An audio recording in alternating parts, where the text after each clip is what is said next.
noches y bienvenidos a este segmento de entrevistas de a las 8:45.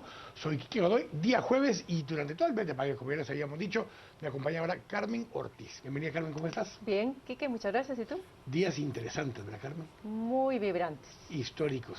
Así es. De todo un poco, y para hablar un poquito justamente acerca de eso histórico que está sucediendo, nos acompaña Gustavo Porras, quien es sociólogo y analista político. Vamos a conversar con él un poco acerca de estos últimos acontecimientos, la toma de posesión de Alejandro Maldonado Aguirre el día de hoy como vicepresidente. Así que, Carmen, por favor. Sí, Gustavo, muchas gracias por aceptar la invitación. Necesitamos pues de ti que nos ayudes a ver con claridad y a interpretar lo que está pasando, pero partamos de la nota del día de hoy, que fue ya el nombramiento del nuevo vicepresidente de la República. Varias opiniones, pues, unas a favor y otras en contra de la elección, primero del presidente y luego del Congreso de la República, se han dejado escuchar, pero hablemos en términos generales. ¿Cómo viste tú el proceso y cuál es tu opinión sobre lo que ha pasado el día de hoy? Bueno, yo creo que en principio se ha sobredimensionado el papel que un vicepresidente como tal puede jugar en una crisis como esta. Pareciera como que de él depende que se pueda investigar a fondo y cuestiones de ese tipo. Y no es eso el fondo del asunto, sino que yo creo que con la nominación de el doctor Alejandro Maldonado Aguirre, lo que más me parece que está en cuestión es si esto solo va a ser un interinato o si esa decisión tiene que ver con alguna voluntad de llevar el tema a la renuncia del presidente y que lo pueda sustituir Alejandro Maldonado, porque no entiendo yo cuál sería la gran importancia de hacer simplemente un interinato de aquí a que concluya el periodo. Entonces está planteado eso y está planteado el tema, vamos a tener elecciones en los plazos establecidos, sí o no. Esa es una serie de elementos que concurren a la incertidumbre del momento que vivimos. A ver, ¿pero qué dices tú justamente, Gustavo, acerca de esto? En el sentido de que el dilema, ¿por qué? ¿Quién vetaba? ¿Quién no estaba de acuerdo con los integrantes de la terna? ¿Por qué 3 ternas diferentes en 3 días consecutivos? Yo creo que un elemento que genera incertidumbre en todo esto es que el factor de decisión de la situación por la que atravesamos, el factor más importante, no está en la calle, no está en el Congreso de la República, está en la política de Estados Unidos. Es una crisis, digamos, administrada, bajo control, ¿verdad? Que no quiere decir que, digamos, ignorar los movimientos a que ha dado lugar, toda esta presencia, digamos, sobre todo de una clase media urbana que por primera vez en muchísimos años se involucra en los acontecimientos políticos. En fin, hay una serie de elementos colaterales, pero yo creo que la batuta no cabe duda dónde está. Es decir, ¿tú crees que todo esto ha sido parte de una estrategia bien planificada por parte del gobierno de los Estados Unidos, de manera de no causar un terremoto, pero sí haber empezado, digamos, aquí al revés, empezar por las réplicas hasta llegar a cambios mucho más sustantivos? Pues yo no sé hasta dónde se querría llegar, pero si uno, por ejemplo, analiza lo que un determinado medio de prensa ha publicado a lo largo del último año, por ejemplo, la información que ahora se maneja no tiene de sorpresivo nada, ¿verdad? Esa es una información con la que se cuenta desde hace mucho. Lo que es muy importante es en el momento en el cual se hace pesar ese factor y que es el momento donde se va a decidir la prolongación del mandato de la CICIG. Entonces, para mí, una de las cosas que no se ha reflexionado suficiente en medio de esta vorágine y que, digamos, los acontecimientos que más jalan la atención, pues son estas manifestaciones y, en fin, lo que no se ha reflexionado, creo yo, a fondo es por qué es tan importante la CICIG. Hay 3 fechas o 3 cosas que ocurren en este periodo de tiempo. 16 de abril, la investigación de CICIG junto con la FESI del tema que se ha denominado la línea, 16 de abril. 5 de mayo, sentencia de Marjorie Dayanara Chacón Rosell, que coincide a 2-3 semanas una cosa con la otra. Y en medio de eso está esta discusión acerca de que si debe prolongarse la CICIG o no. Tú decías que eso era una cosa importante. El 16 es un día jueves. Pero ese lunes, tanto el presidente como la vicepresidenta de ese momento dan una entrevista en Radio Sonora donde aseveran con certeza que la CICIG se va de Guatemala en septiembre y que no se van a dejar presionar para que eso cambie. Antes se fue Roxana Valdetti, que se fue la CICIG. Así es. Entonces ahí está de nuevo, planteo yo la pregunta, ¿verdad? ¿Será solo el tema de la impunidad lo que está en juego? Bueno, se ha hablado incluso del tema de las migraciones, que fue algo que azotó especialmente por la migración de menores el año pasado. Se habla también el tema del narcotráfico, lógicamente es un tema de interés de los Estados Unidos, y también se ha hablado mucho de lo que fue el acuerdo de Estados Unidos, el acuerdo comercial, digamos, el Tratado de Libre Comercio con Estados Unidos, en el cual pues a ellos no les ha gustado la competencia desleal, y pues determinaron que el gobierno de Guatemala impulsara una serie de medidas que al final ellos dijeron que no se había avanzado mayor cosa y llaman a un panel arbitral. Podríamos pensar en que estos tres elementos podrían haber estado jugando justamente para llegar a este punto, de manera de recomponer nuestro sistema político, recomponer el gobierno y evitarles a ellos mayores problemas. Yo creo que hay diversos elementos y componentes, y yo me atrevería a decir, y unos pertenecen al ámbito de la política explícita, formal de Estados Unidos, y otra a la política encubierta.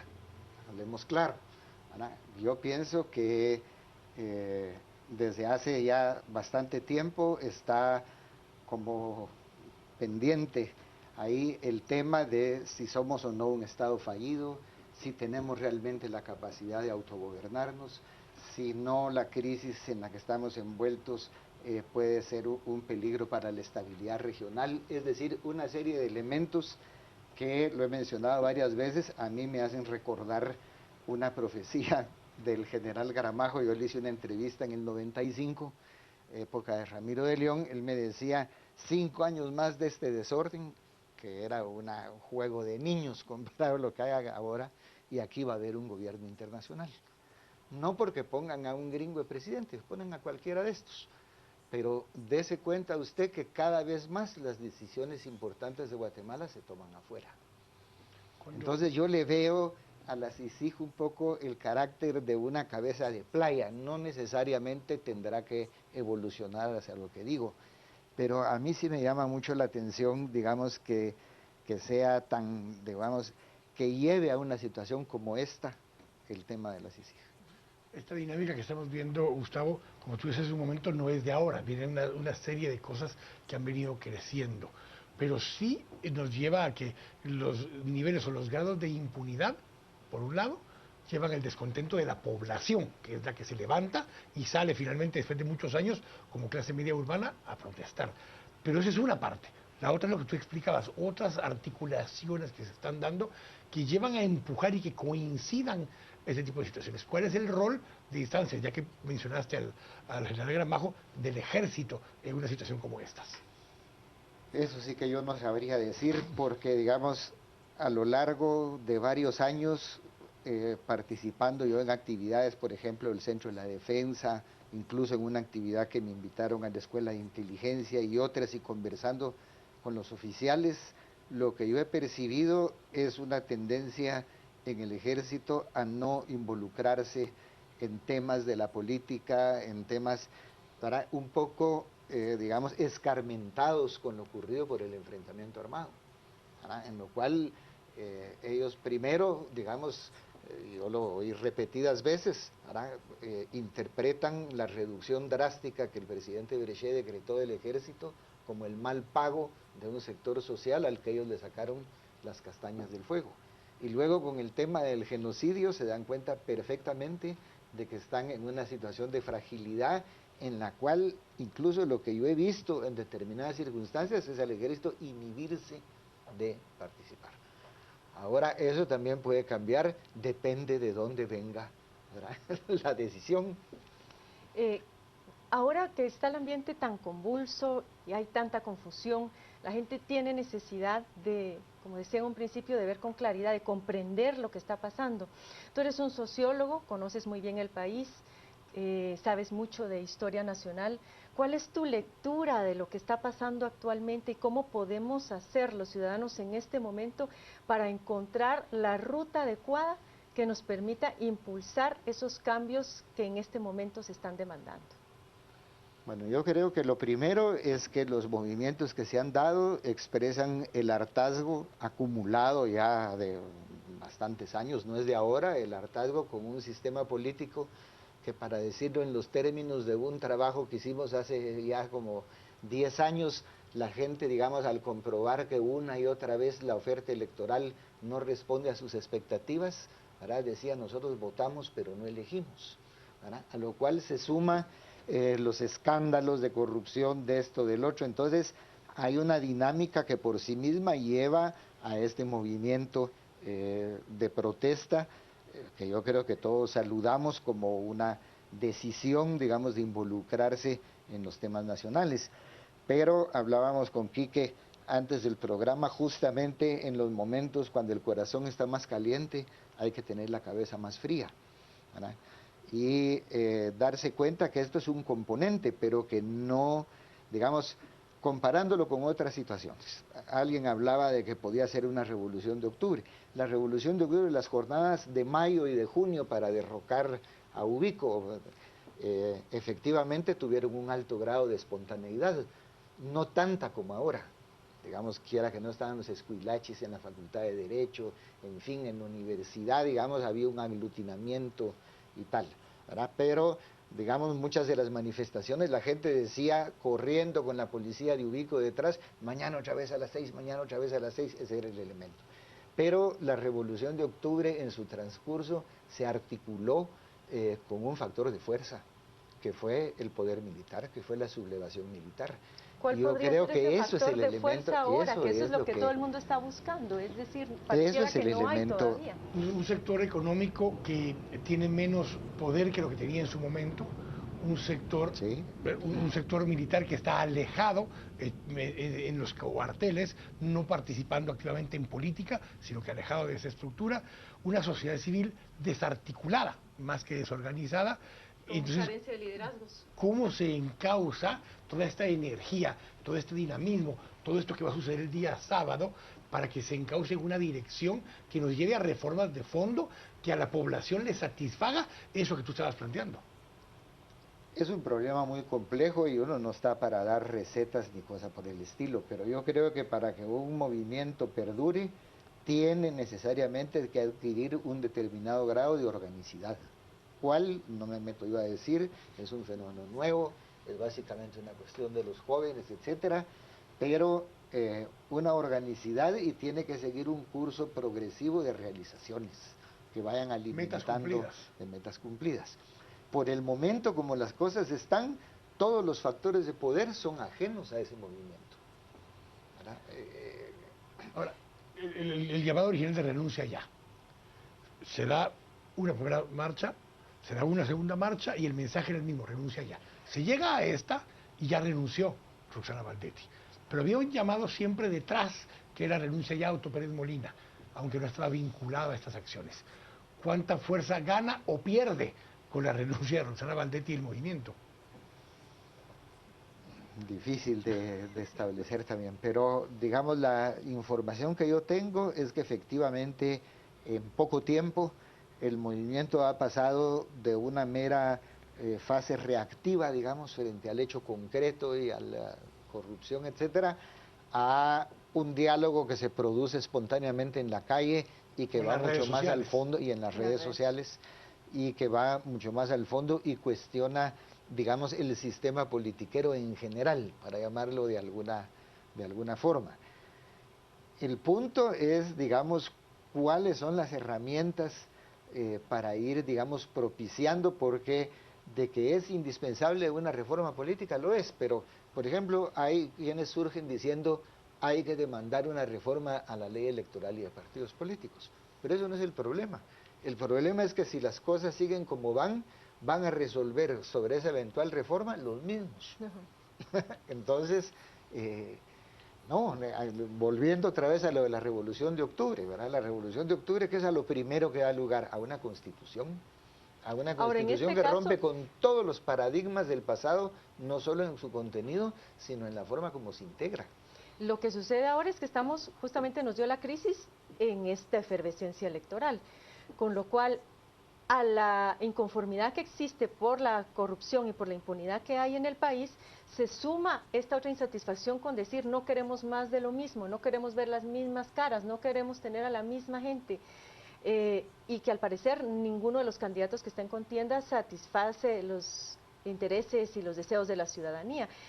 Por eso es que creo que en este momento se está clamando por las reformas a la ley electoral, pero tiene razón de que no es lo único que hay que reformar en el país. Ahora bien, ante ese escenario y esa demanda de que ninguno de esos candidatos satisface nuestras expectativas, inclusive hay quienes se han animado a pedir que las elecciones se posterguen, cosa que los constitucionalistas ya han afirmado no se puede hacer. ¿Qué salidas encontramos? Es decir, porque no únicamente se trata de conservar una institucionalidad y una legalidad, sino cómo aseguramos la legitimidad del sistema. Y es que ahí está el punto, yo lo reitero, por ejemplo, en la negociación de paz, cuando a mí me tocó, digamos, coordinar la COPAZ, estaba planteado incluso que se pudiera convocar a una Asamblea Nacional Constituyente. El planteamiento mío a eso, digamos, el planteamiento de la COPAZ fue decir, pero ¿qué caso tiene plantear una Asamblea Nacional Constituyente cuando el sistema político no ha sufrido ninguna variante? ¿Verdad? O sea, que van a... Y entonces el tema era decir, nos puede salir peor, en vez de... Entonces, en esa época, al menos yo tenía la expectativa, el ingreso de la URNG a la política, independiente si va a ser una fuerza de mucha incidencia o si no, pero va a romper el monólogo político del país, va a gestar una nueva sector político el cual pueda estar en las condiciones efectivamente de responder a las expectativas con una nueva constitución, pero todo eso ha seguido sin ocurrir. Entonces, eso es ¿de dónde va a salir, digamos, el impacto hacia adelante? Alejandro Maldonado, que ha pasado por constituyente, ha pasado por ser diputado, ha pasado por estar en Corte de Constitucionalidad, ¿qué tipo de liderazgo puede adquirir él en esas reformas de las que estamos hablando, ya sea de ley o más profundas todavía en esta etapa de transición que en todo caso le corresponderá a él tener? Yo lo veo, digamos, más allá de su persona, con todo el respeto y el papel que ha jugado en el tema, ¿verdad? Pero él de alguna manera forma parte, digamos, de la visión tradicional de la Constitución, ¿verdad? No es ni mucho menos que uno diga a alguien que viene de la Corte pero con una visión reformadora, no es el sello suyo y no es ninguna crítica, sino simplemente colocar las cosas como están. Entonces, volvemos al mismo punto, ¿verdad? Estas reformas que se demandan, por ejemplo, y vuelta al ejemplo del 44, ¿por qué ahí sí se pudieron emprender? Porque cambió radicalmente los protagonistas de todo eso. La Constitución del 45 se la elaboró en 3 meses, porque llegó gente con todo ese ánimo de cambio, de transformación y con un poder detrás. De hecho, 2 meses y medio, primero Entonces, de enero del 45 en cambio, yo al 15 creo de aquí, marzo del 45. reitero, el factor fundamental de decisión no está aquí, está afuera. Y brevemente, Hay que tu tenerlo. recomendación entonces ante el escenario actual.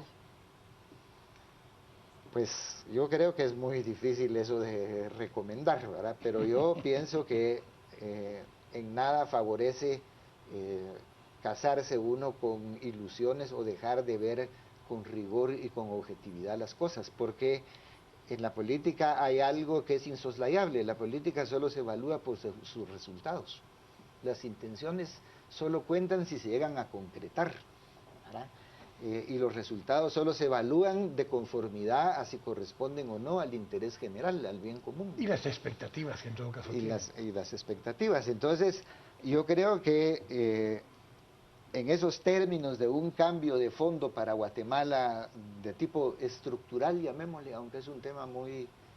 Yo creo que no están las condiciones, no se han dado las condiciones. No quiere decir que no se puedan gestar, yo no puedo adivinar los acontecimientos, pero ahorita no hay condiciones para que el poder institucional, que en definitiva va a seguir rigiendo, porque si algo no se puede romperlo, porque eso se ha visto en América Latina y todo como es un valladar, para que ese poder institucional cambie, no veo yo cuáles son ahorita los recursos. Gracias, Gustavo. Gracias por habernos acompañado. Vamos a ir ahora a las redes sociales. Nos acompaña Juan Carlos Sandoval para compartir un poco sus mensajes también.